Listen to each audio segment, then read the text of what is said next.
CA inter और CA final के paper हुए हैं अभी पोस्टपोन। दोस्तों, इस सिचुएशन के अंदर अगर सीए फाइनल और सीए इंटर के स्टूडेंट्स हैं आप, तो ये वीडियो है आपके लिए बहुत ज्यादा इंपॉर्टेंट।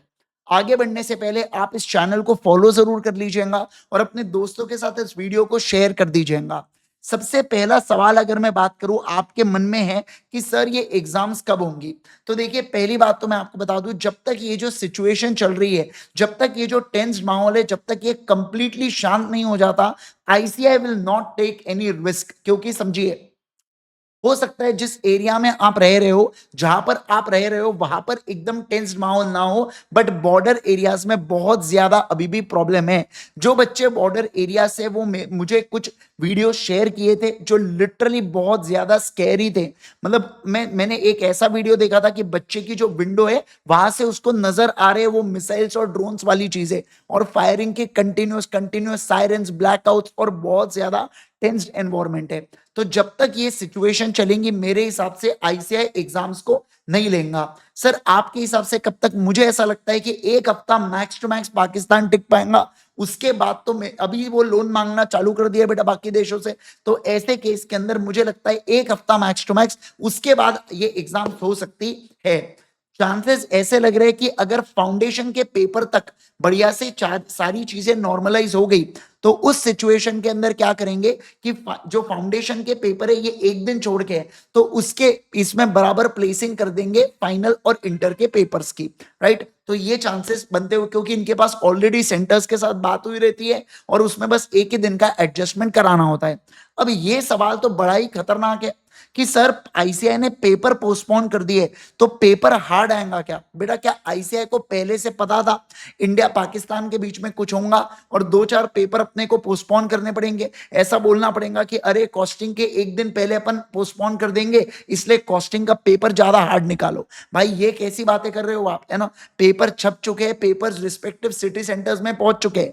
तो ऐसे सिचुएशन के अंदर ऑब्वियस सी बात है सर, ये चीजें होने के चांस ही नहीं है, क्योंकि पेपर ऑलरेडी बन चुका है, प्रिंट हो चुका है, आ चुका है, सब कुछ हो चुकी है चीजें। ठीक है ना? तो पेपर हार्ड और ये ऐसी उटपटांग बातें दिमाग में मत लाया करो। सर हमने अभी क्या करना चाहिए? हमने हमारे आर्मी के ऊपर भरोसा करना चाहिए और हमने हमारी पढ़ाई शिद्दत से करनी चाहिए। आप अपना काम कीजिए, मैं अपना काम करूंगा, हमारा देश के बाकी लोग, हमारे जवान, हमारी आर्मी अपना काम करेंगी, हम सब अपना काम करेंगे और अपने देश के इसमें कंट्रीब्यूट करेंगे। तो हमारा काम है केवल और केवल पढ़ाई करने का। शिद्दत से पढ़ते रहिए, बढ़िया से पढ़ते रहिए। जब भी आपके पेपर हो, आपने क्या करना है? अच्छे से बढ़िया से इसके लिए तैयार होके चले जाना है। देखो ये तो मतलब मैं लिटरली यहां पर कह रहा हूं कि यहां पर मतलब ऐसा होता नहीं है कभी कि एक ग्रुप के बाद आपको थोड़ा सा समय मिल गया करके पढ़ने के लिए। तो मैं जानता हूं कि ऐसी बहुत से सिचुएशन है, जब भी हम न्यूज के बारे में सुनते हैं, जब भी हम लोग ऐसा सुनते हैं कुछ भी चीजें, हमें अभी बहुत उत्सुकता होती है क्या हो रहा है, अपडेट क्या है, ये सब चीजें जानने की। But let me tell you guys, है ना, मुझे हमारे आर्मी के ऊपर पूरा भरोसा है कि ये चीजें वो कुछ दिनों के अंदर ही सेटल कर देंगे। उसके बाद आपकी एग्जाम्स आनी है, तो जब आपको और मुझे एंड रिजल्ट पता है, तो ऐसे सिचुएशन में आपका काम है एकदम शांति से अपनी पढ़ाई करना। मैं जानता हूं ये सिचुएशन में बहुत मुश्किल होता है पढ़ना, पर आप उन बच्चों के बारे में सोचिए जो एग्जैक्टली बॉर्डर एरियाज पर रह रहे, जो पहले 12 सिटीज को पोस्टपोन करने की बात हो रही थी, वो सिटीज में बच्चे रह रहे, तो उनके लिए कितना स्कैरी, उनके लिए कितना डिफिकल्ट होंगी अभी पढ़ाई करना। तो आप जरा उनके बारे में सोचिए। जैसे मैं पर्टिकुलरली अगर बात करूं जहां पर मैं रहता हूं बेटा, वहां पर यहाँ पर ना ब्लैकआउट है ना कुछ है, तो मुझे मतलब मुझे वो जब तक मैं न्यूज नहीं देखता हूं मुझे वो चीज नहीं समझती। मैं न्यूज देख के ही इतना तकलीफ में आ जाता हूं, तो मुझे वो बच्चों को लेके बहुत चिंता होती है जो एक्चुअली में उस एरियाज में होंगे। लाइक लिटरली बहुत ज्यादा स्कैरी लगता है जब मैं वो मैसेज देखा था बच्चे के। और ऐसे बहुत से बच्चे यार जो चंडीगढ़ से बिलोंग करते हैं, जम्मू से बच्चे बिलोंग करते हैं, तो वो बता रहे थे कि सर कंटिन्यूअस फायरिंग हो रही है, कभी लाइट चले जा रही है, कभी कुछ हो रहा है, तो समझ नहीं आ रहा, पढ़ाई में मन ही नहीं लग रहा है, क्योंकि डर अलग लग रहा है। बात बिल्कुल सही है बच्चों, मैं बिल्कुल जानता हूं कि, लेकिन मैं बाकी बच्चों से कहना चाहूंगा कि आप सोच के देखिए उन बच्चों के बारे में यार, वो कितना, फिर भी वो बच्चे ऐसे में ऐसे, सर फिर भी जितना समय हो रहा है ना हम उतना पढ़ पा रहे हैं सर, लेकिन रात की पढ़ाई नहीं हो पा रही है, तो हम सोच मतलब ऐसा कोशिश कर रहे हैं कि हम सो जाए और जल्दी सुबह उठ के फिर पढ़े 6 बजे से। मतलब आप सोच के देखिए उन्होंने उसमें भी रास्ता निकाल लिया है ना?